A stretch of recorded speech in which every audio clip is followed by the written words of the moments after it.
Hi, good morning everyone. Just give us a second before we sort out the microphones.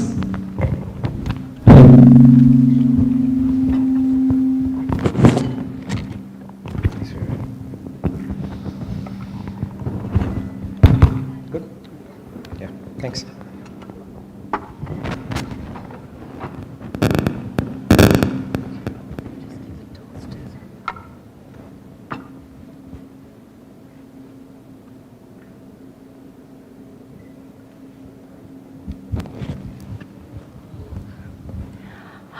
Hi everyone, good morning. That's so good to see you, and very obedient good morning ma'am, because these are freshers. By the time you reach your third years, I'll hardly have this auditorium packed when I come back for the event. But congratulations to all of you again, the new batch that has just joined in Geetam. I'm so glad that you're part of this campus. And I was here a couple of months back doing another session of Changemakers. This is the conversation series, where the idea is to try and get as many different people who have actually contributed in different ways to come into our campuses, to talk to students and share their experiences firsthand. The idea is that most of you get to ask questions, because I actually get to ask questions a lot as far as the guests are concerned. So make sure you put on your thinking caps, because we have here two very special guests who are also very dear friends of mine. How many of you are news ka kida, bitten by the news bug? Nobody follows news here. Nobody reads news. Somebody is very scared in raising her hand. You can raise your hand. None of you follows news here. Instagram. How many of you are on Instagram and following Insta Reels? For how many of you, your source of news is Instagram? And how many of you were actually following it on TikTok before you moved to Insta? Okay, no TikTokers here.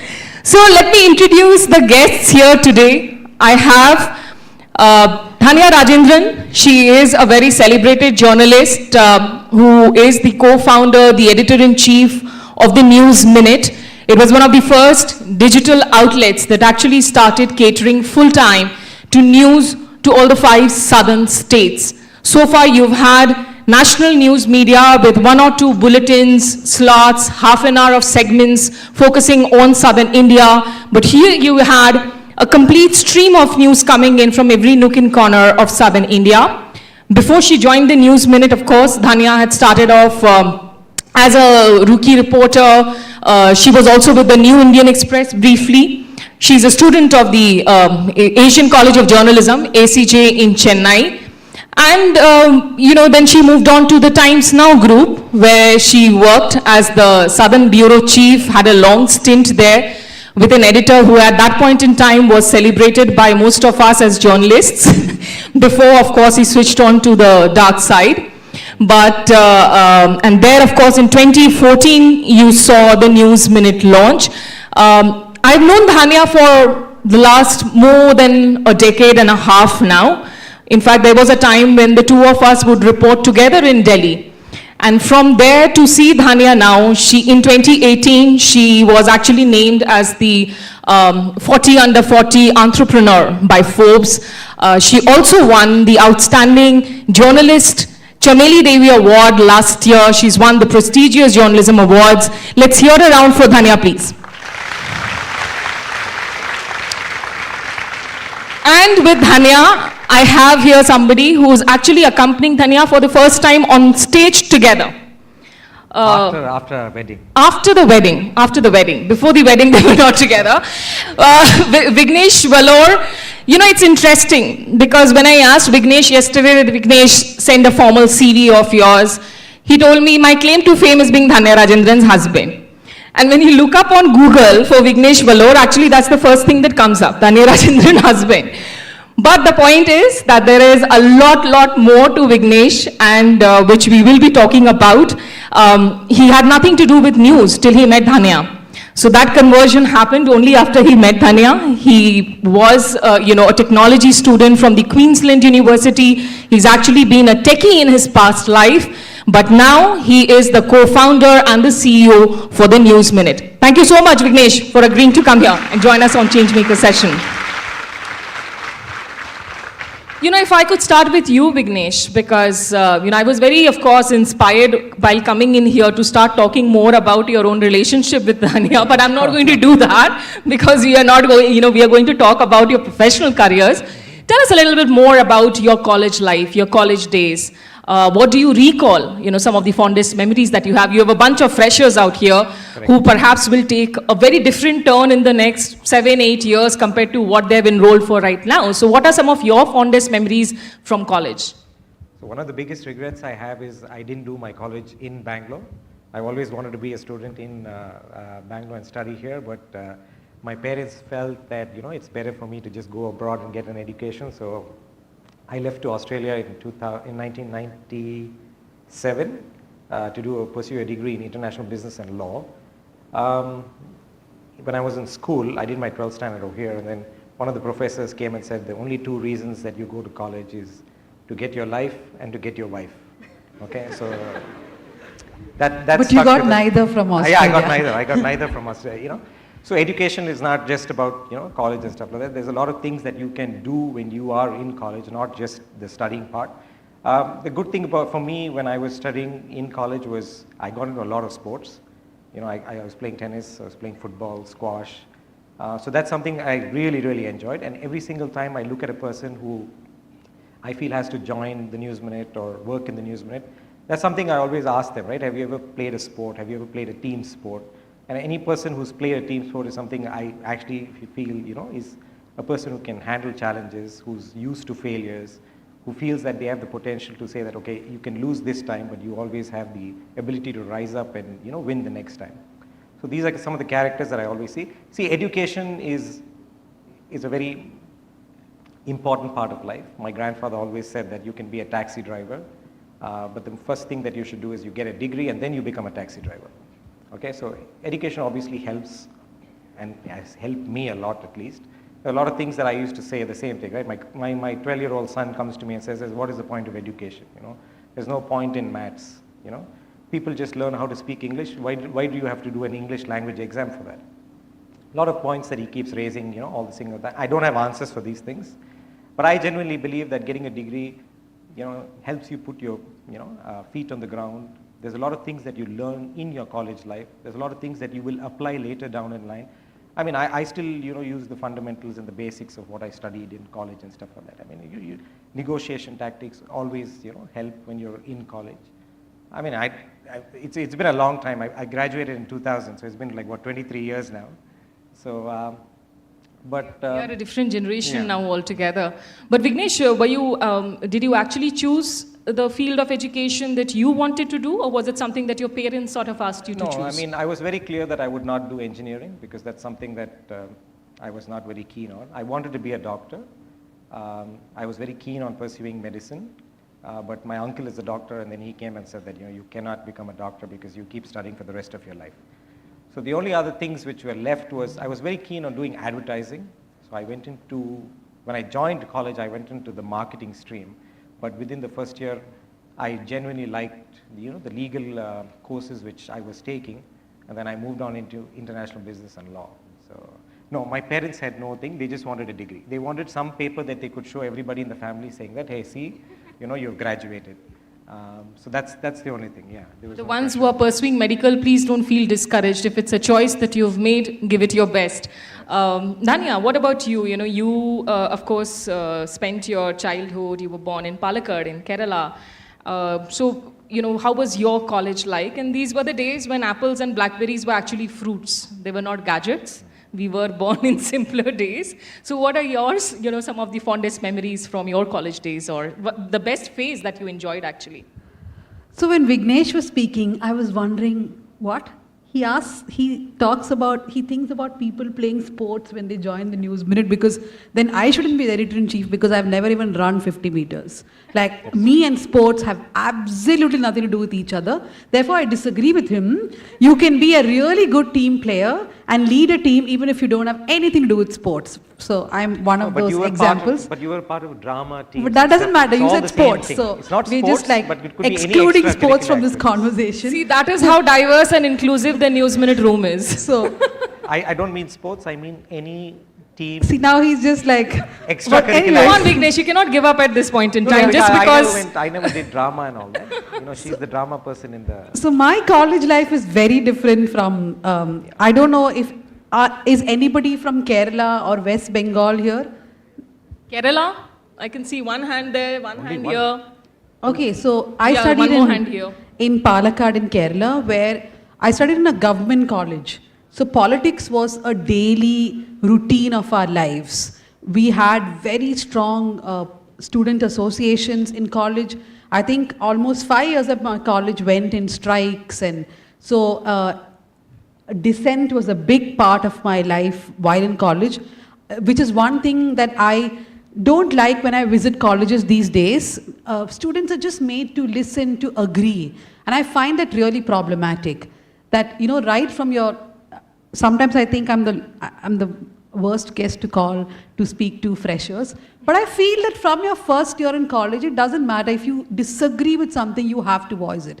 If it's about a rule, about a certain disciplining tactic, about the way lessons are taken, about the way the teachers address you, it's very important that you say, I don't agree with the way this college is functioning, with the way things are done. So that was very much encouraged where I studied. But I think we took it to the next level. Like, some days we would plan, okay, what to do a strike on. And then we would go and lock it's called Gherao, right? We lock the principal in the room. These days, I find breaking news stories on channels saying the principal has been locked. It was a daily affair for us. I mean, principal getting locked was almost like every week, twice or thrice he'll get locked, and he was also used to it, just being locked I'm in glad the the room. pro VC is not here in the auditorium right now. There would be reasons for worry in the room. So that way, we are very aware of things. I mean, when you all say that you are not aware of news, I also didn't know like news happenings around the country when I was in college, but at least I was very much aware of the larger things. Because we would have strike for random stuff in Kerala. Imagine, I mean, after I passed out, the funniest strike was when Saddam Hussein died. I think there were strikes in colleges.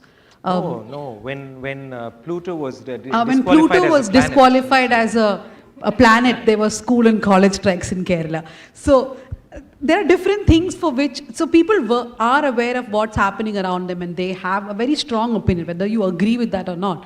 So for me, college life was all about forming that opinion about things, about politics, about life, about how I view things. And I chose to study commerce because in school, because you asked Vignesh the question of, whether your parents asked you to study. I was into science big time in school, so I used to go for all this young scientist competition, and there was too much expectation. Therefore, I thought I should not live by anybody's expectation and went and joined commerce. The only thing I can remember from my commerce stream is debit what comes in, credit what goes out. Rest is absolutely no memory of 5 years what I studied. I somehow passed the course.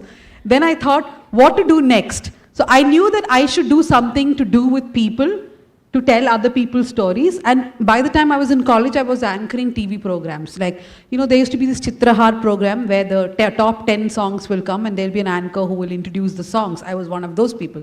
So I knew I had to do TV and something to do with human beings. Then my aunt said, why not journalism? That's how I started. I went for journalism course, but I chose the shortest course. ACJ was 9 months, rest of it was 2 years. IMC from where I am was actually also 9 months. But I think Chitrahar is a complete alien concept here for these kids, except for some faculty members. Chitrahar was basically one anchor used to come, talk about a song, 10 songs used to play out. Every Wednesday we would sit in front of the TV set waiting for Chitrahar with bated breath. Unlike today's generation where you, of course, everything is on Spotify and you also get scolded by Spotify for playing an old playlist, which is not updated enough, which scolds you by speaking aloud your name. So, Dhanya, when you realized that, of course, you went into journalism, but Did you realize at that very start that you had the nose for news, what we call in the profession? Or early, initially it was about being on camera, being on TV, the excitement of it. It wasn't really about hardcore ground reports, telling people's story. How did that evolve? I don't know. I think I kept learning on the go. So when I first joined, after my college, which is Asian College of Journalism in Chennai, my first job was in Delhi. Now for someone coming from Palakkad in Kerala to suddenly go to Delhi, it's like shifting to another country, right? It was very difficult, but I knew Hindi. Unlike Bengaluru students, I actually knew Hindi very well. So I could shift. A lot of Bengaluru students don't know Hindi. I don't know why. I have met a lot of people who cannot speak in Hindi. Yeah, so whenever Smita says a Hindi word, Vignesh is not able to understand. Yeah, just saying that also. You said something key right? News ke key. He didn't understand it. News bugs, bitten by news bugs. Yeah. So when I went to Delhi, the first story, I still remember, the first story was a crime story I was asked to go. Sometimes you don't have time to prepare in life. You think that you have a job and you have a lot of time to prepare. I was a rookie reporter, first job, first week. There was this very gruesome rape case in one of the hospitals where a nurse was raped by a man and he gouged her. She was alive, but he took her eyes out. He gouged her eyes out. And the nurse turned out to be Malayali, a Keralite. So a lot of male reporters were there, especially from the Kerala channels, because it was a Malayali, everybody's covering. I mean, everybody was covering the news. But since I was the only Malayali woman reporter there, they found it convenient to send me to speak to the family and to the victim. So for me, there was absolutely no preparation, how to speak to a victim, how to speak to a victim's family. I was just directly thrown into that. And for many years, I was obsessed with following up that woman's case, though I never reported on it after that day. I did follow it up on papers that the Supreme Court, you can actually Google it. I think it's a Delhi High Court or Supreme Court. It was one of the first cases where the judge offered that she get married to that man. And she lost it at the judge in the court, saying, how dare you even make this suggestion? So I have followed that woman's story. I sometimes wish I could go back and find where she is or where she's living, but I've never been able to do that. So then that was the only one story which I think I did with some human angle, and then I was thrown into politics. Because if you're a Delhi reporter, as you know, you have to cover politics. And in Delhi, political coverage is very weird. Smita is not going to forgive me for this, but it's like this, okay? 1 o'clock BJP press meet, everybody reach by 12:45, eat whatever food is there. 1 o'clock cover the press conference, get out, do your lives. 3 o'clock will be CPIM, reach at 2:45, they'll give you snacks, eat everything, finish the press conference. 5 o'clock will be Congress. So it's like a cow herd, they just keep going from one press meet to the other press meet, and the same guys will keep planting the same story with 20 reporters. Now it is 200 reporters. Like Prime Minister Modi is very concerned about Manipur, will be sent to 200 reporters at the same time. And everybody is breaking the news that Prime Minister Modi is very concerned about Manipur. So after a point of time, I couldn't take Delhi political journalism, so I actually ran away. So it was also fate, of course, you had to come back, and this man had to come back from Australia to find both the life and the wife. Vignesh, Yes. were you into news a lot while you were a techie or before you met Dhanya? What were your sources of news those days, really? Newspapers, complete newspapers, yeah. 2003, 2004, I think the internet broke out, and I think a lot of the legacy media houses used to upload the news, and then there used to be Rediff News and all that stuff. So because you're working in a tech organization, by default, he used to go to Rediff News for. So that was a different there thing, used to be this column where you take a picture with a celebrity and upload it. It was be really a big hit in Rediff at that time, 2000. So you could meet Sachin Tendulkar on the road. You'll take a picture with him and you'll put on Rediff. It was huge then. So I remember we went to some place and there was some actor who he did not know who it is. A Telugu actor, he went and clicked a picture, gave it to Rediff. I said, who is this? He didn't know, but Rediff figured it. So that's why most of the guys used to look at news then, to look at this column on rediff.com. So one thing, just adding to whatever she said, not on the Rediff part, but see, I've met students from Tamil Nadu, Kerala, Andhra Pradesh, Telangana and all that. And invariably, all these people are genuinely interested in the news, right? They're up to date with the political parties in the in the state and stuff like that. But in Bangalore and Karnataka, that's always been missing, at least from a Bangalore perspective.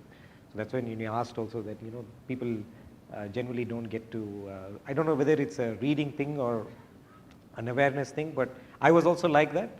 So I was not, very keen on to what was happening from a political situation. Like I think one of the techie, I don't know who it was, but somebody said that Bangalore will function on its own, irrespective of which party comes to power or which party goes away. And when I met Dhanya, then only you realize like the awareness from a news perspective and a political perspective, which is integral to, you're living in a country like India, it's so large, diverse and everything like that. And we don't know which political parties are ruling the country or ruling a particular state and stuff like that. So that awareness only came after I met her, there's no doubt about it. But before that, I used to read the newspaper because we were forced in the house to read the newspaper. But did you find it suddenly weird when, your lives after your marriage, and you were married to a journalist who was a very driven, passionate journalist, and I know how crazy our schedules. For 20 years, I worked for 16, 17 hours a day. It's that crazy. So was it, suddenly a difficult adjustment? I was riding on the high of journalism. You're sitting in a cubicle, you're sitting in front of a laptop for 8-10 hours of your life, and then you realize that at some point she was out there doing something which is a little bit more, not bringing people together, but at least making sure that people are aware of the situation that a country is in, or a state is in, or a city is in, for that matter, right? So there was obviously I got to meet a lot of celebrities through her. Okay, I've met Sachin Tendulkar, I've met Lewis Hamilton, we met Rafael Nadal as well, right? She didn't know who it was. Brian Lara, I've met. So all these people I got to meet through her. So that high was always there. Everybody's wondering why am I meeting all these sports personalities? Yeah, she has no idea. Because I was just forced to go take these interviews. I didn't know who Nadal was and all. This is many, many years ago. So he was also a young player, I think. So the desk would give me 3 questions to ask. So I'd force Vignesh to come because I didn't know anything about sports, as I already told you. Yeah, you asked somebody handicapped, no? Which one was it? No, the golf. Do you guys know about golf? Vignesh, will you just Yeah, bring up the lap a little bit so that your audio is clear? Who are the Rafael Nadal fans here in the room? Okay, Not what bad, fans are you guys of? I need to figure that out now because clearly there are very few hands going up for anything. I'm missing the pulse in the room. Are you I'll guys in fact movie get a mic fans? to some of you and speak to you. I'm looking forward to meeting Deepika Padukone, Ranveer Singh. See, now the giggles come in. Who are the other people? Now I know the pulse. No, but what do you guys, what is it that you guys are interested in? Cricket? Cricket. Okay, So okay. Brian Lara he's met, of course, will be that your we have choice. interviewed everybody, but then I wouldn't understand anything, but I would still do. Of course, now they'll be more interested in a Virat Kohli and a Shubman Gill. No? Gill, no. Dhoni. Oh, I've met Dhoni. I've seen Dhoni. I've not met him. No. Okay, but now coming to the story of the News Minute, and I'll open up the floor soon for questions. So make sure you have enough questions. Don't think that whether the question is stupid, whether it's strange, please feel free to ask any questions under the hat. Because you were with a channel which was sending you off for prime coverage, prime reportage to these places. It was, of course, then a respectable network, a well-known network, and you quit. And the two of you came together along with another senior journalist, Chitra Subramaniam. You wanted to float this outfit, and you actually thought you'll perhaps start off an event management company. So what made you come together to actually start News Minute eventually? So, as Smita said, I was working for Times Now with the editor who she's just unwilling to name, which is Arnab Goswami. The nation needs to know. Yeah, wants to know. Yeah. So, I had a good time in Times Now initially. I worked there for 8 years. The first 6 years were good and fun, but soon it started not to be. Because I realized that when you are from southern India, and that time there were only 4 states, there was no Telangana, right? You still had to fight for your story. For example, if a mango falls in Bombay, it was way more important than an entire mango tree falling in some place in the south. If there's a flood in the south, I literally had to fight for it to come on a bulletin, but even a drainage overflowing in Delhi was big news. So there were a couple of instances which made me very, very tired because I continuously felt that I was not just a journalist, I also was a marketing agent for South India. As in, I had to literally fight for my 6-7 reporters in the different bureaus here, saying that this story is important. This has to go on the bulletin, because every bulletin would have 6 to 7 stories. By night, it gets reduced to 3 stories, right? That's it. They will discuss these 3 stories. So how, like, there was a Jayalalitha or a Karunanidhi which they were obsessed with. Other than that, they would hardly cover Karnataka, Andhra Pradesh or Kerala. Kerala is not even there on the national map. Nobody covers Kerala. If you watch, unless there is a very gruesome political violence and leading to some death. Yeah. So there were 2 specific stories which made me quit. One was a woman from Karnataka. Her name was Savita Halappanavar.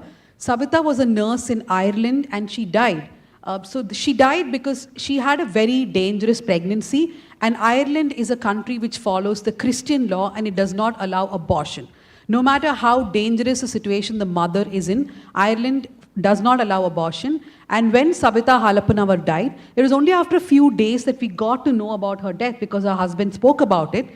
At that time, Bal Thackeray, the Shiv Sena leader, was unwell and he was in hospital.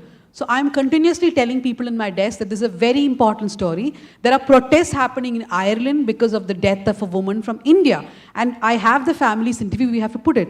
But no, Bal Thackeray is in hospital. Bal Thackeray is not died, he's just in hospital. Then 1 week they wait, Bal Thackeray does not die. So then they go back to the Savita Halappanavar story. Because they're just waiting, right? Bal Thackeray is serious. Smita would have been outside, I'm sure. Bal Thackeray is hospital. But Bal Thackeray doesn't die, they come to the Savita Halappanavar story. They do the story for 1 day and Bal Thackeray again becomes very serious and he dies. So, I mean, Bal Thackeray dying is important. I'm not saying don't cover it. Anybody dying, a big leader dying is very important for that state. But 24 hours cannot be just that, right? There are other things happening in the world. Today, Ireland has a different law. Ireland allows abortions. Because of what happened to Savita Halappanavar, for years women fought in Ireland, women and men too, and that law was brought in 2 or 3 years, just 2 or 3 years before. You should read about it. This is about a woman from Karnataka who forced a change of law in Ireland. So I felt really exasperated by then that I had to fight for the stories from the South. And there was the other instance which made me quit is there was a man who was, I think, stabbed before this hotel Atria in Bangalore. His name was Mahantesh. It all happened in 2012, end of 2012. So Mahantesh was murdered. There were a lot of stories made up that he was this big activist and he was a whistleblower and all that. Eventually we discovered that he was a whistleblower of convenience. Like when he wanted to screw someone's happiness, he would whistleblow on them. But that story went on for 1 or 2 months where all kinds of insinuations were made from, the Gandhi family may have killed him to whatever it is, which we did not have an iota of proof. So I felt really tired by then and that's when I decided to quit. Yeah. How many of you, once in a while may switch on a TV news channel? During Sushant Singh Rajput's death, did you switch on news channels? Okay, which news channels were you watching? ETV? What? TV9? Kannada. TV9. Okay. Who else?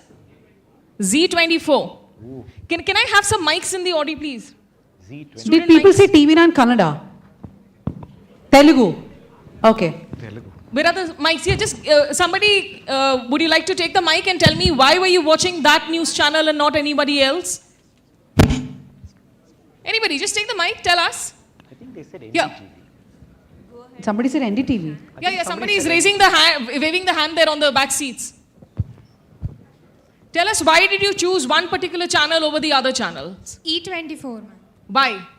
Because it's basically actors, they show the news about actors and everything going on in Bollywood and Tollywood, so E24. Okay, that's Entertainment 24. Yes. But for news, do you watch any TV news channel ever? I'm from Andhra, so it's basically ETV and Sakshi TV. Is there anything that you like about Sakshi TV? No, ma'am. Nothing. It's personal. Okay, let me just take a quick voice from there. Somebody had raised their hands in the back rows. Yeah.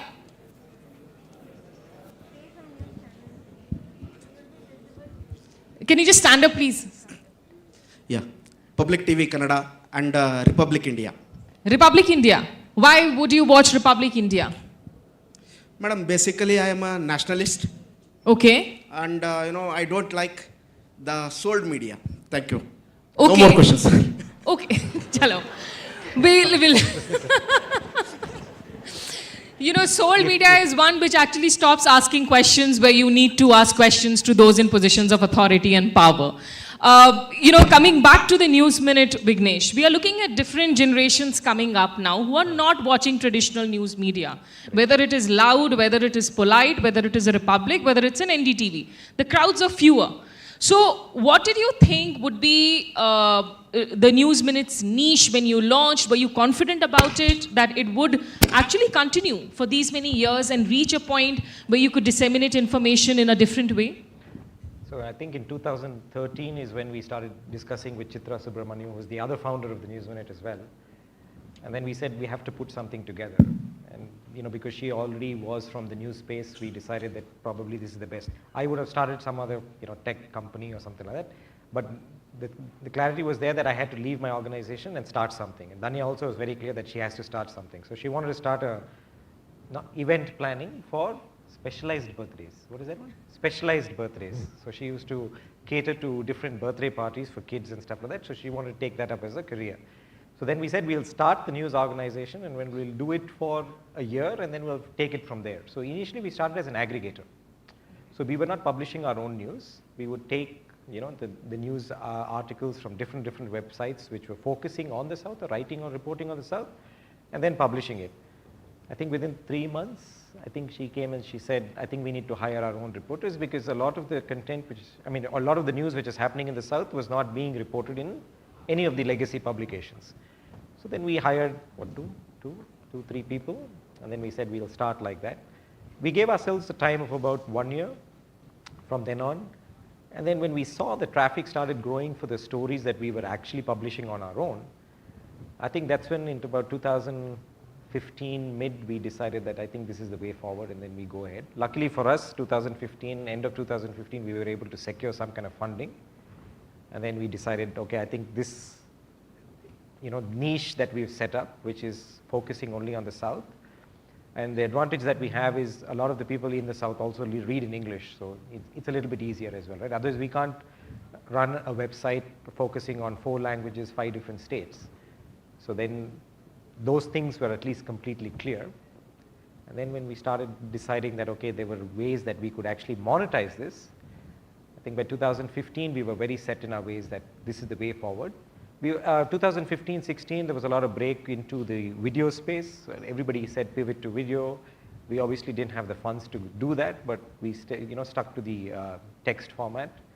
And this is what now is 9 the years, daily 9 years. footprint of the News Minute that we are talking about today? So at our peak, we were doing about 500,000 visits?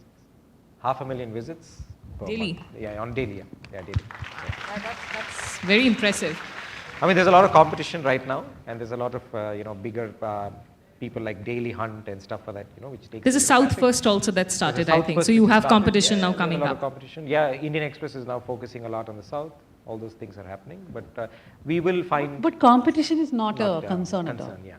Because you just do the stuff that you want to write about. But you also have the first mover's advantage. When you take a new risk, Yes. that helps. Yes. From a space perspective, yes, 100%. We have the first mover advantage. There's a lot of the legacy publications just focusing on the South right now.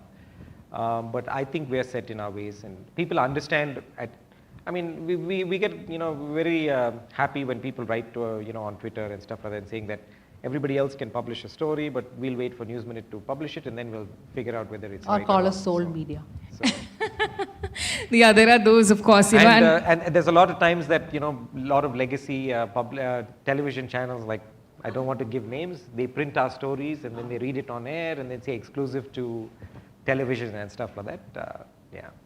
Are there any questions at this point in time, please, by show of hands, where I start talking about the independence of media? Come on, guys, you're freshers. Just, be fresh in your approach. You don't need to think. I watch ki kya TV9 kuch hai. Telugu a lot, by the way. So I watch Sir, all I have a channels. question. Yeah, please. Tell your name also.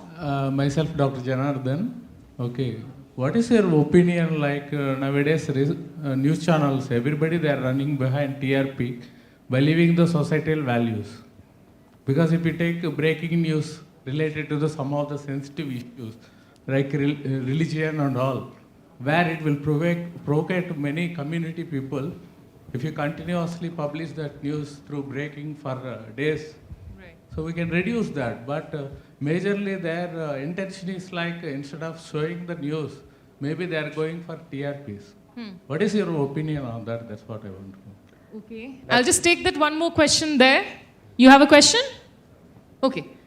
Dhanya, you want to answer? So let us, Mr. Janardhan, let us look at news, let's say 10 years ago. Let us look at news 5 years ago. Was it so much about religion, about communalism? It wasn't, right? So news also reflects our political realities. News reflects what our political system is doing to us.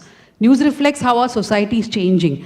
Now, where you and I can disagree with how a news channel or a news portal is doing the news, right? That, is this the way to treat that news? Is this the way to show a story? But we can't completely stop showing it because that is the reality around us. When there are a bunch of people who feel like second-class citizens in your country, when they are being discriminated against, there is no way that news can keep away. But what we can question them about is, on whose perspective are you writing this news? For example, now this may sound a bit complicated when we speak about religion and, but there is a power equation, right?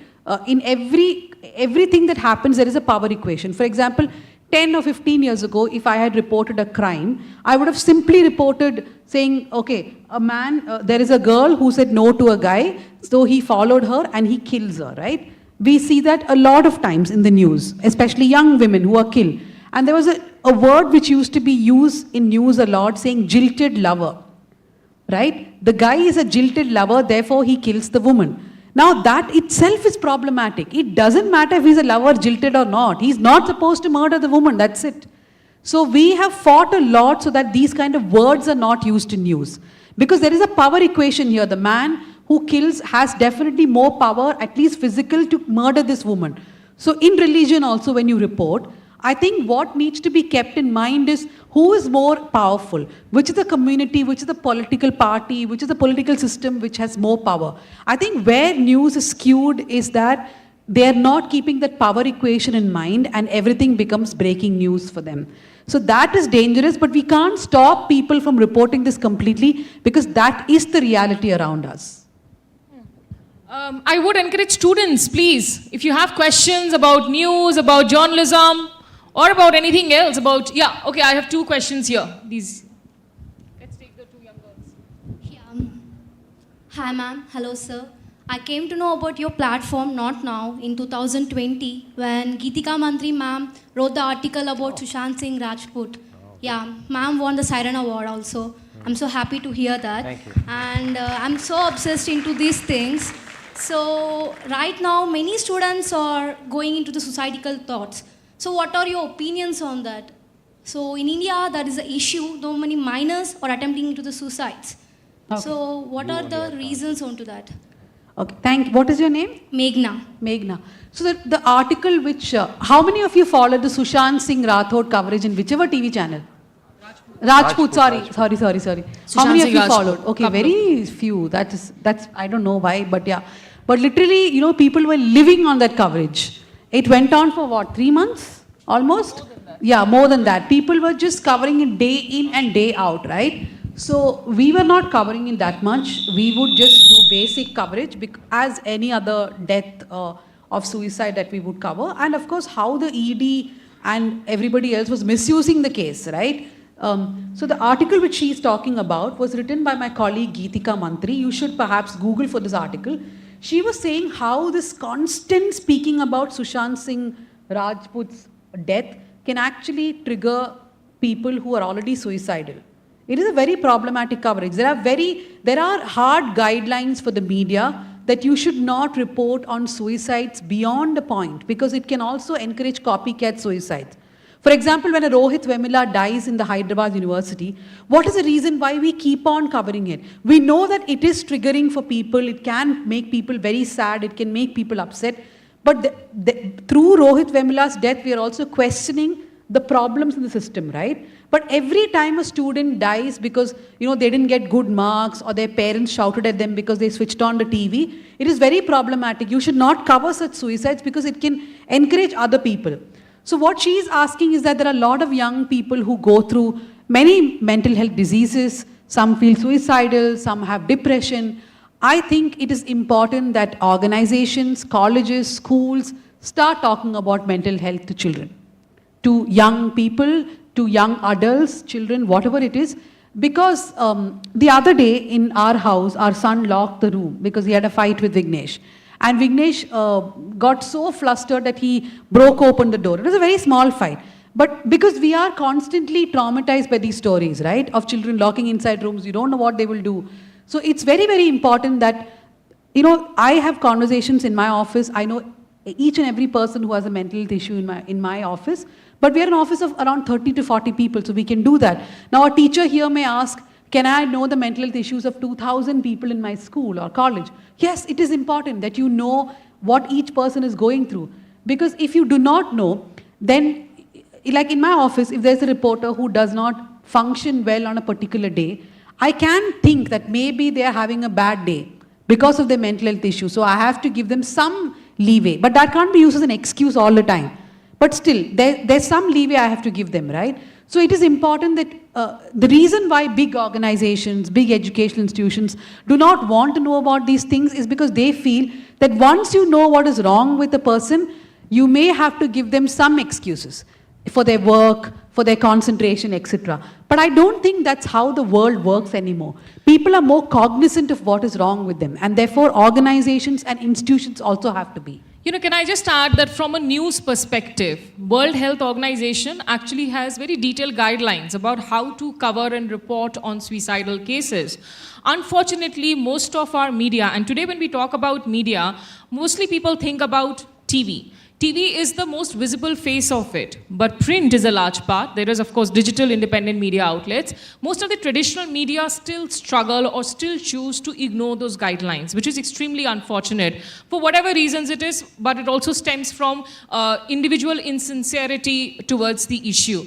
And that's where I think a news outlet like the News Minute actually deserves appreciation, not just because they are here, because the sensitivity, the empathy with which such issues are covered, where they go and talk to psychiatrists, to psychologists, they have medical opinion and voices in, and it's done with dignity to the individual. I think that definitely deserves an appreciation, where we need more responsibility, sense of responsibility, like, there's when it comes to covering this issue. You had a question there, yes, please, go ahead. So my question is... what's your name? My name is Abhira. Yeah. So my question is, what's your views on the issues happening in Manipur? Manipur? Yes. Okay. And let me just take this question also. Yeah, can you bring it quickly, please, to the young lady here?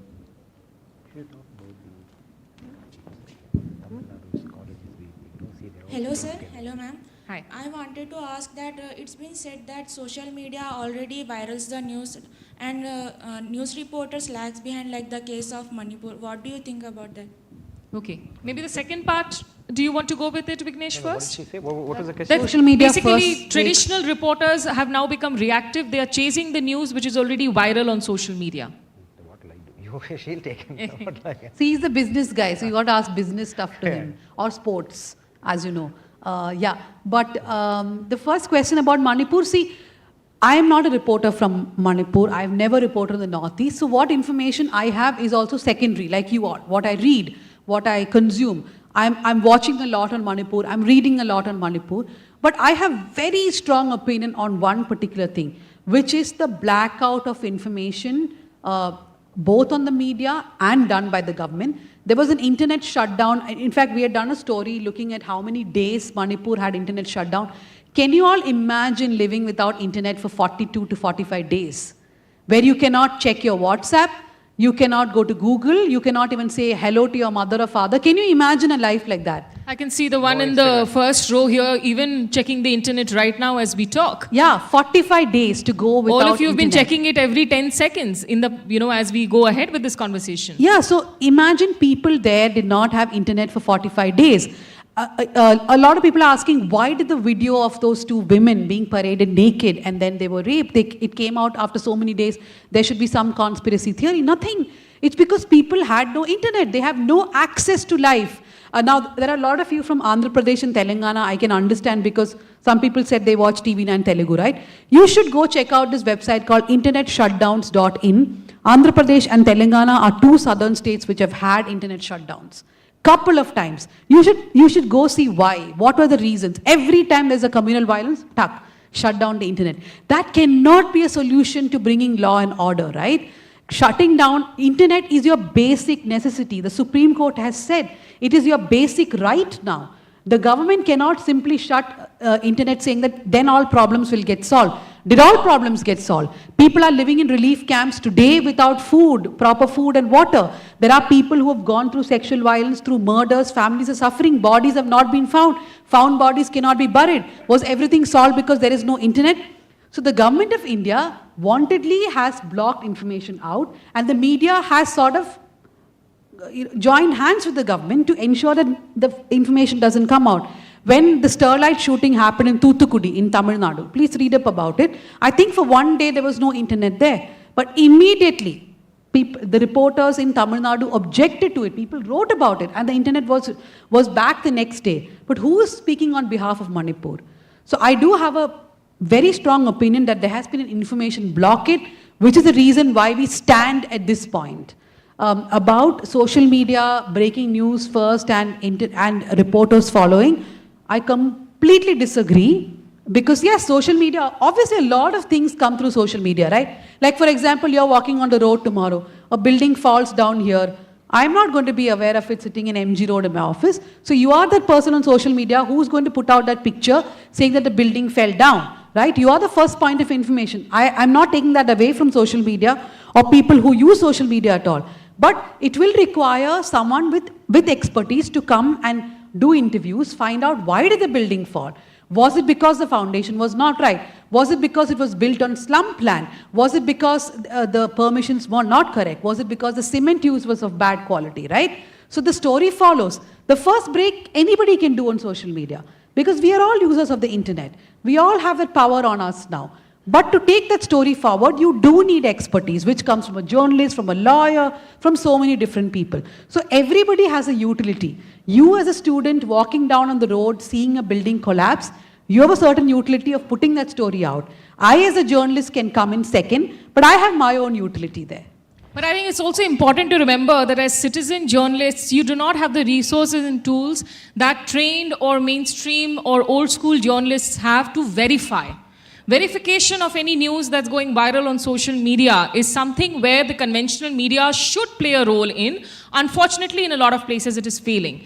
Also, the Vignesh. Manipur story was first reported by The Print, which is a digital website, 3 or 4 days No, prior actually, to NewsClick, a website, had it first. An activist wrote about this particular, where the two women were paraded. Then The Print wrote about it. But because we didn't see the visual, right? It was only when the visuals came on social media. Sometimes that's when, we are only shocked by visuals. Even if somebody tells you that two women were paraded naked, it never strikes you till you actually see those two women walking, right? Why are we so insensitive that we do not feel shocked anymore when we read that two women were paraded naked, and we need the visual for us? That is how much we are also impacted by things around us, right? That is why, for example, one Nirbhaya case becomes very huge, but there are rapes happening every day in this country. That's the problem. Unfortunately, we are also so immune to things because we read too much, we consume too much. And the other thing that I would just like to add here is that please remember, today, when you talk about media, you have the citizen's role, you have TV media, and TV media, while you may say that they're nationalist, because they're not criticizing the government, you have to realize at the end of the day, the job of a journalist is to ask critical questions of anybody who is in positions of authority and power. And for journalists who are associated with a lot of independent digital outlets today, be it The Print, Article 14, Scroll, The News Minute. Do your homework and you'll realize that these journalists were also asking equally tough questions of the previous regimes and previous governments, but were not getting labeled as anti-nationals. So it's not like overnight they've turned into haters of one government, because whether it's a BJP, whether it's a Congress, whether it's an Aam Aadmi Party in power, if we are not asking questions, then we have turned ourselves into public relations officers. We should stop calling ourselves journalists. Our basic right is to ask questions, which many journalists today are doing, still doing as honest foot soldiers, and many, of course, have given up on that basic responsibility. You know, which brings me to a question here, Vignesh, and I'll again go back to the students for the last set of questions. Because organizations like the News Minute, News Click, increasingly the kind of legal intimidation, harassment that we see. I'm sure you are hounded by tax agencies, you are drowning in legal tax work. How harassing is that? How daunting is that to actually do the basic job of journalism? Because you are on the administrative side of things. You know, you are having to deal with the lawyers, with the notices that are being sent to the company on a daily basis. So my hair was jet black when I started. Okay, it's full white here. So I think, you know, with the number of cases that we've had, I think in 2018 we had a search and survey from the IT department. It took us about, we closed the case in 2021 with absolutely no additions. We keep getting a routine set of, IT notices here and there and stuff like that. But from a legal perspective, see, more than the IT thing, right? IT is something that we can actually, fight with and stuff like that. But then the latest that we are facing right now is from the courts of Karnataka. So every time you report a story on somebody, they will go to the courts, and they have a standard procedure. There is one lawyer who goes and files these cases, and they get an injunction done, and then you have to immediately pull down the story. And this is something, and you can go to court and you can keep fighting, and you can fight for about a year and stuff like that, but you will never get the opportunity to bring back the story again. So those are the, and it's become very common now, right? You can just take somebody here, you say, okay, I'll write an article, and that guy can just go to the Karnataka High Court and get an injunction done. See, from the tax perspective, we've already gone through it, so I think for now we are in a better space. But as an organization, we're always looking and approaching a lot of people to invest and become a investor in the News Minute. And we've met a lot of people in the last couple of months, and every single time, when you say that you're in the media space, independent media, the first thing they do, they open it up, they look at the stories that you've done, and invariably they'll come back and say that maybe this is not a good time to invest in the media space. So that's when we started the membership model, right? Where we say that, okay, you pay to keep news free. We've tied up with a News Laundry, which is an organization which does no advertising and stuff like that. So we are relying on public support right now, right? And say that, hey, you guys come forward, become members of the News Minute, become members of Scroll, News Laundry, or whatever the independent websites are, because a country like ours needs independent media. And yes, there is a lot of pressure, not just from a legal perspective, from an IT perspective, but they're also shutting down the, the so-called investors who can invest or who are willing to invest in the media space prior. Apart from that, in 2020, they passed a new set of IT rules where independent websites like ours, news websites like ours, could not take foreign funding. Prior to that, it was completely unregulated. Even if you're taking any small amount from any foreign investor, then it has to go through an approval process. So there's a lot of things, right? We know news channels news organizations which set up an organization to ensure that they would go into the TV space and then never got licenses and stuff like that.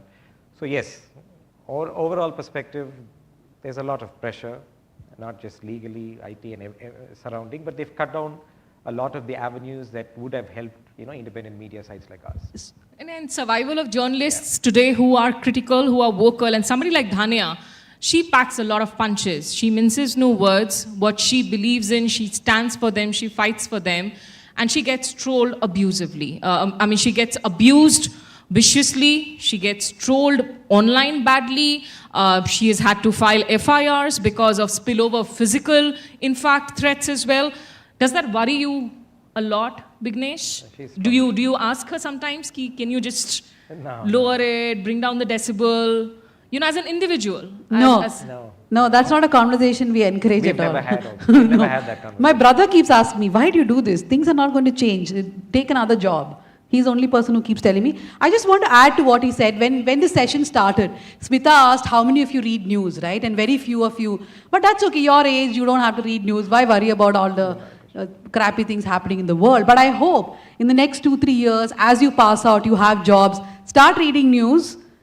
Subscribe to independent media, because a lot of media houses in India now depend upon money which readers give them, because there's no other way to sustain. So we had an income tax a procedure for 3 years and it got over. Now another case we are facing is, how many of you are from Karnataka? You must be familiar with this case of Saujanya from Mangalore, from Dharmasthala. How many of you have heard of it? Nobody? Okay, 2 or 3 people have heard. Okay, so this is a young woman who was killed in 2012, I think, in Dharmasthala. And there was a guy who was arrested for it, and recently the court said he's innocent, because he was innocent, is what everybody believed, including her own family. So we had done a story very recently. It was a video which got more than a million views across platforms about this young woman's murder. I'm using her name with her family's permission. Otherwise, I'm not supposed to use her name. You know that you're not supposed to name rape victims in India, but we have written permission from the family to use her name. So we had done a story about how this girl was murdered and what happened. And there is a small connection. At the time the murder happened, everybody thought that the Dharmasthala, which is the whole matha, right? That some people in the matha had a connection with the murder, but it was never proved in court. It never came to court. So we did a story on that. Our story is very factual, there's no problem. But Virendra Hegde, who heads the matha, has now gone to the court and taken a stay order, which means all our videos have to be pulled down now, all our stories have to be removed now. And that is never going to be put back, because some magistrate or judge decided, okay, fine, pull down these stories, without reading it, without seeing that we have never sensationalized anything, we have put out what happened. So this is a big problem we face, that the courts will simply give stay orders and pull down stories. There will be somebody who's sensationalizing it, there will be somebody who will write a proper story. We've had to pull down so many stories, it's not funny anymore. You know, and news is important. Yes, sir. You have a question here. And I'll also take the question from the person there in the back row. Okay, yeah, go ahead. It's working. I can hear you.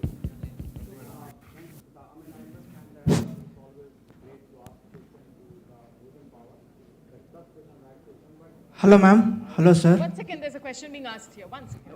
Okay.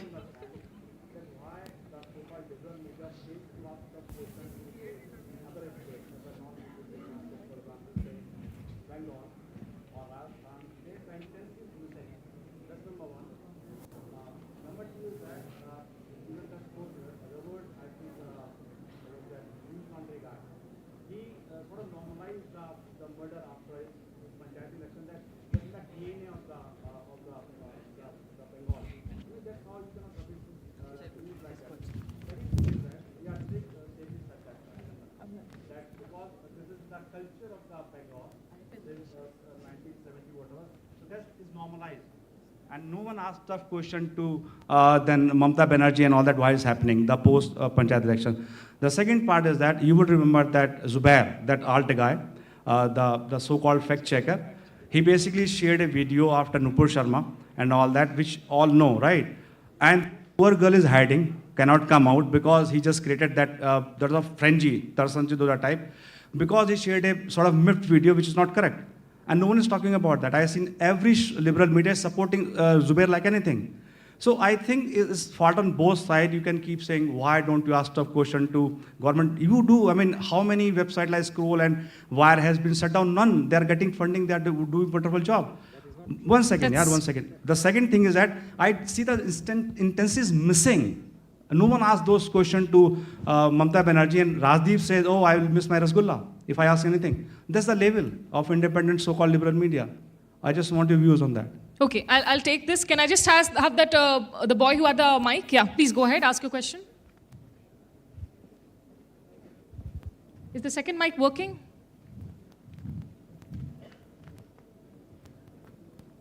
Quickly, we have another 10 minutes. And I want a student, please, not a faculty. We've already taken 3 faculty questions. Yeah. Hello, ma'am. Hello, sir. My name is Bharatwaj. Can I just know that did you individually start this company or any others invested in your company? Okay. So that's a quick answer I can give. We individually started the company.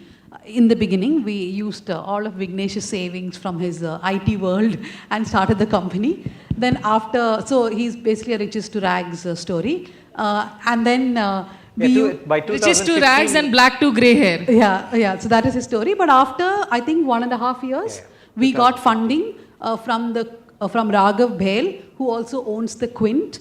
Raghav Bhel and Ritu, they funded us. Then that's the only funding we have had till now. We don't have any other funding. We have some grants from 1 or 2 small places. Like Google has given us 1 or 2 grants. We have a couple of grants like that. No other funding. Thank you. Yeah, and now, of course, News Laundry is... I don't know. I have not seen this Abhinandan's interview, so... Okay, fine. That he can come and justify for himself. I am not... So I get your sense of the question. No, I got the sense of the question. Whether the liberal media is failing in its duty is what you're also wanting to ask.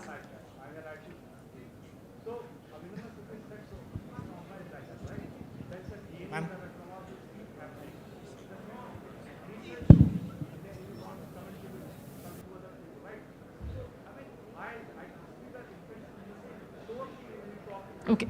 So I get it. We have a constraint of time. Let her answer because I also have Okay, to so see the those question students. that he asked is, because you couldn't hear the question, is that why does the liberal media not question other governments in power? Now, I don't know about Bengal because I don't report from Bengal, but I have seen people reporting on violence in Bengal. Should more questions have been asked? Yes, for example, Kerala, which is a state that I report from. Even around 5 years ago, there used to be major violence between the RSS and the CPIM, and the IUML used to come in between. So there are a lot of political deaths in Kerala, which people were questioning all the political parties. It was not just the Sangh which was responsible. The CPIM and IUML were also killing machines.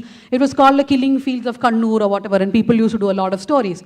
Now, I personally believe that liberal governments, progressive governments should be questioned more than a non-secular government like the BJP, because you have to hold liberal governments more to account to the standards that they say they hold. For example, on a weekly basis we write and ask the DMK government, what do you do for the Dalits of Tamil Nadu? There are so many atrocities against them. You are saying you go to the temple. Tamil Nadu has seen a lot of these temple movements recently where Dalits are allowed inside temples, and there is a photo opportunity where the collector will take the Dalits inside the temple. After 1 week, what you see is violence against them in the village. Right? The collector goes off and there is violence. We've been continuously asking the governments. We are writing more and more about privacy issues in Andhra Pradesh and Telangana. Violence is not the only thing which we should ask questions about governance. There are so many things to ask about, and liberal media is asking. In fact, the same scroll that you're talking about, you go to scroll and see, they are the ones who have done the most deep reporting about how Telangana is a state which has no value for land which belongs to people, and they take land for government projects without any sort of proper guarantee. So there's a lot of deep reporting being done. We can't be just flowing with what we see as breaking news stickers. There is a lot of journalism happening, and you have to spend time to see those.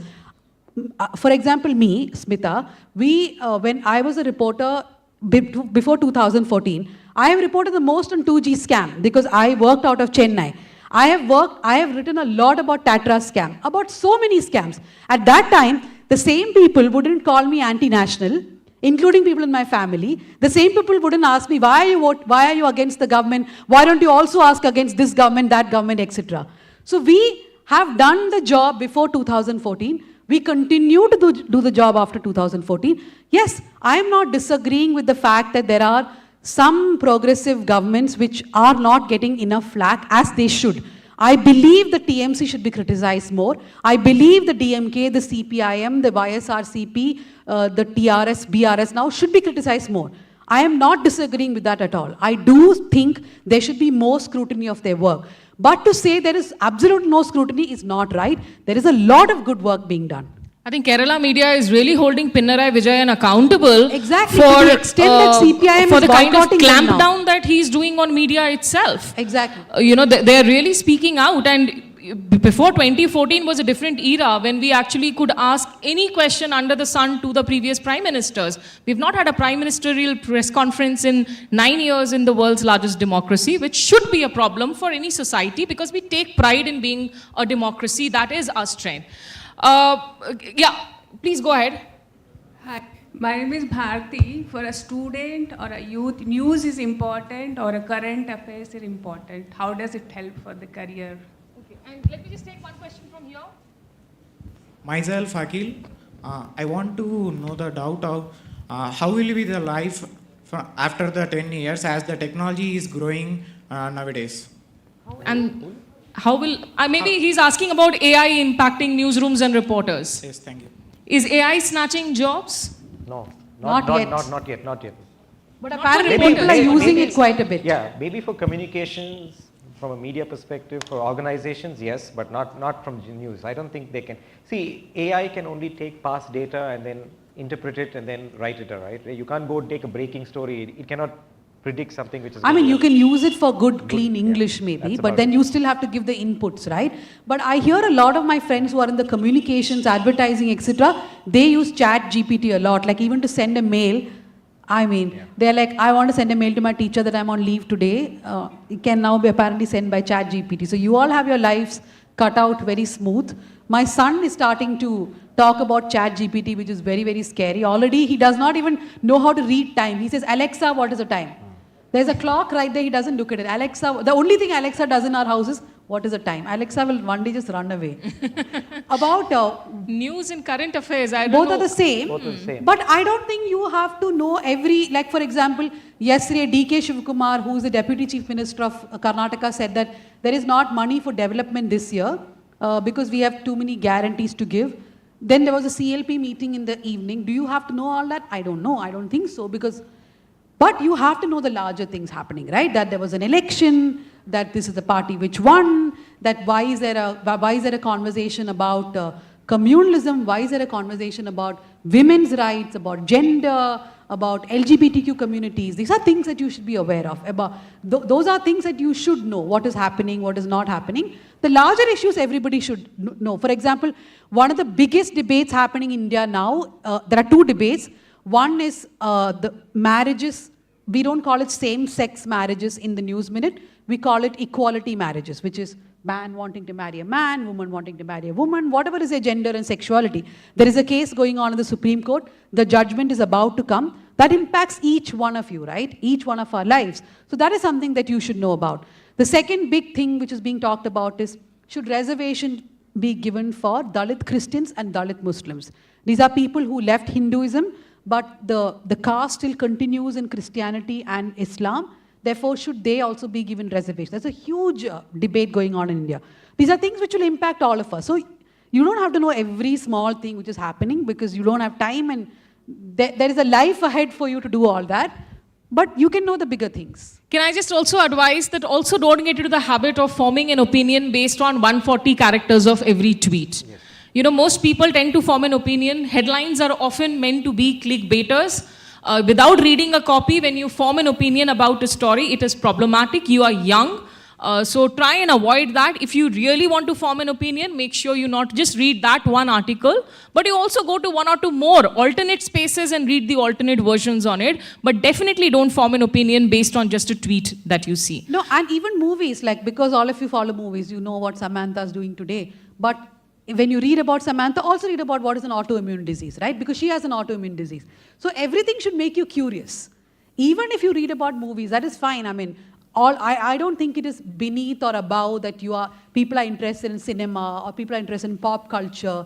In fact, I believe there should be more and more reporting about pop culture and movies and to ask the right questions about it because that is what people consume the most. They are least bothered about politics and potholes and whatever.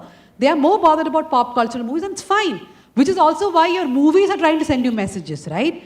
Your movies are now either about Hindutva or about Islam or it's about, what is happening to farmers. Tamil movies are always talking about farmers' rights now. I don't know why, but there's a lot of Tamil movies like that. So it's fine. Whatever it is, it should open your mind to new questions. Even if it's a movie that you're watching. I don't know if you went and watched Christopher Nolan's new movie. That means you read more about that history. Even if you watch Barbie, which I did watch, you read more about, what is the movement, why is Barbie hailed or Barbie criticized. So whatever it is at this age, just read more. Get some expertise on it before you form an opinion on it. But, since you're talking about movies, Vignesh, I am told that you always wanted to make a movie with Rajnikant. Where does that project stand? Do you want to play the co-lead with him, or do you want to direct the movie? Only direct. Yeah. But not with Rajnikant anymore. Why? I'm only looking at female actors. Okay. Any choices Samantha there? and stuff like that. No, I'm a big fan of Rajnikant. I used to watch all his movies. I used to do First Day. But after he joined politics, then I think that's when I said, okay, that's enough. Yeah. But he's had enough of politics in the newsroom. I will make a movie. I will just take one last question. Yes. Sir, this is Swati. So you have graduated from Queensland University, Australia. Yeah. So what made you found a company in India, that too, especially southern region one? What made you inspire, what is the difference in the News Minute? To that extent, one more question, sir. How do you measure your success and reach of News Minute of present till now? The last two questions. Last two questions. I am from Bangalore. I've been born, brought up. Everything I know is completely Bangalore. After we got married, she was reporting on the South. She was the bureau chief of South India for Times Now as well. So it was very natural that, we would focus on the South. And like I said before also, there was not enough news stories which were coming out in the legacy publications. I think the question is, why did you not have a job in a foreign country and you you mean why did I leave? Why did I leave? Yeah, also, yeah. I don't want to say something controversial, so... Dhanya has knotted him up. The short answer was my mother forced me to come back because she was very worried that if I stay on there, then I would find a white girlfriend is not right, no? White girlfriend, foreign girlfriend, I would get married. So they said, no chance, you finish your degree. I didn't even stay for my graduation actually. Before that itself, they just brought me back. Yeah. But his brother did marry a foreigner. Yes, my brother got married to a foreigner, but starting a company, I don't know. I've been very driven by my grandfather. So he started his own company, it failed, he started again, he'll fail, and then he started again, and now they run a very successful, business.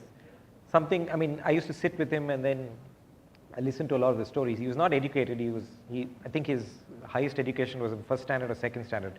He started working when he was in third standard, and he would roll cigarettes in the ITC cigarette factory because that's the only place you could get a job. And then he moved on, and then he got a job in one of the biggest German companies called Bosch without an engineering degree. And you can't use the word invented, but he started something which was in machinery, it's called the lathe. And usually the lathe would only cut one piece at a time, but he devised a lathe which would cut two pieces.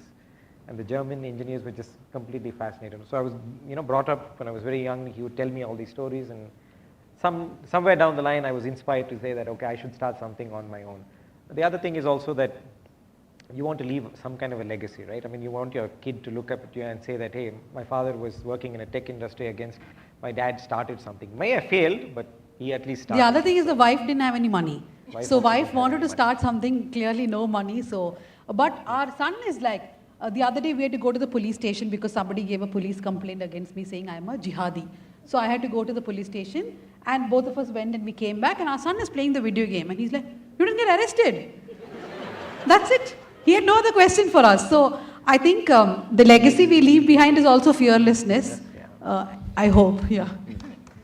I think it's only when you're fearless, you take risks, regardless of failures. And when you're young, especially at your age, when you're starting out in life, it's important to take risks once in a while. He asked a question, how do you measure the success, right? See, there are many tools right now, which give us all these kind of analytics. From Facebook, we know what is the impression count, the reach, and everything like that. From YouTube, there are completely separate data points. And Google obviously has analytics, so we know how many people on a real-time basis are reading us as well. But I think success is not how many people read. Success is how many lives you touch. Success is how many people have changed their thinking. For example, because all of you are movie watchers, I'll tell you one small example. We used to continuously write about bad movie scripts where the hero is stalking the girl for 2 years, 3 years, and then finally the girl is forced to fall in love, and that's called a love story. So we used to write about the stalking syndrome in movies, especially in Tamil. And there was a murder of a girl called Swati in the Nungambakkam railway station a few years ago.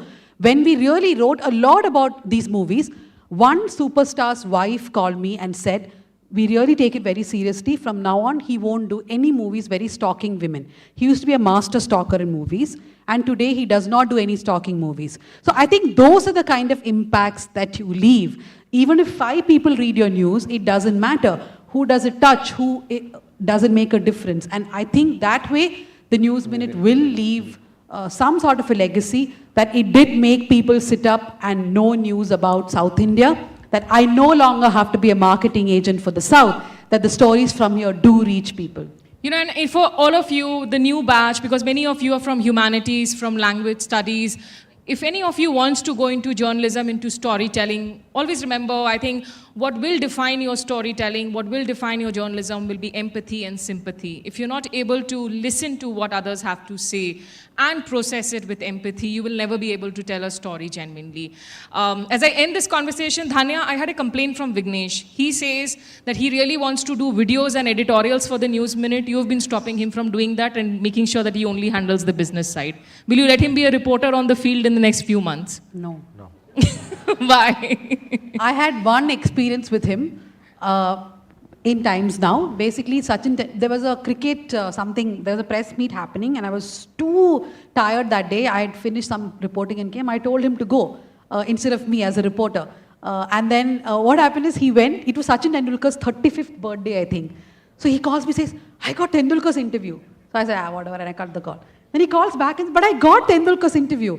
Then I called my camera person and asked, did you really get Tendulkar's interview? He said, yes, Dhanya, Tendulkar went into the bus, only Vignesh saw him and we followed and we got the interview. So that day Arnab Goswami is screaming at the meeting, what is the story today? And he's screaming at everybody, okay? So suddenly there is an exclusive from Chennai Bureau of a Tendulkar interview. And then I told Arnab, boss, there is a Tendulkar interview, but there's a small problem. I didn't do it, Vignesh did. And then I listened to the interview. So Tendulkar is sitting in the bus. Vignesh is like, sir, say something. Like, I'm very happy to be here. Vignesh is like, but say something more, sir. This is the question. He asked. Thrice he asked Tendulkar, I'm sure say something by now. I was not prepared. I was not prepared at all. A journalist is always prepared. No, come on. I was just walking by and then he called me and said, do you want to ask some questions? And I said, I don't mind. I mean, I'll stand there, but you just keep talking. And then I said, hey, it's your 35th birthday. Say something. He's like, but what do you want me to say? I said, just say something, man. Come on, how hard can it be? So that's why he can't. What's the one story you would really like to cover as a reporter? Would you like to cover the next elections, 2024? That we do. We go as a family to cover elections every time. Okay. I mean, I've never thought about that. I mean, maybe the next Nolan interview. Nolan, I was just thinking that, something to do with films, yes. Okay. Yeah. I'm going to end the conversation here, and I think, with all due respect to, of course, he made some points about liberal media being illiberal, about fact checkers running on agendas. It's true today that I think news is as divided, as polarized as our societies. Our newsrooms are divided. We are vertically split. The danger also lies in us as audience, readers, tuning into echo chambers, where we are basically tuning into the news outlets, organizations that are sort of fitting our narrative that we follow, our ideological beliefs, and until and unless we don't break free of that and be able to sit down and talk to each other, not talk at each other continuously, it will defeat the purpose of journalism and it will weaken the roots of democracy. So that's all that I'm going to end this conversation with. Thank you so much, all of you, and all the best for your future here. Can I please have Mr. Vijay Geji, the resident director, to come up and felicitate Dhanya and Vignesh.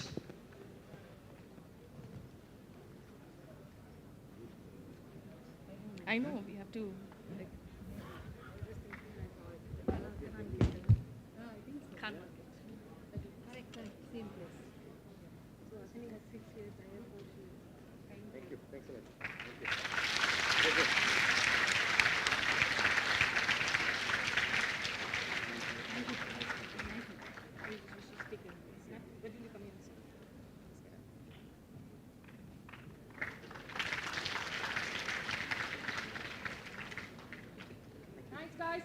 enjoy your college lives to the fullest. Yeah, we got it. You can give it, hand it over there.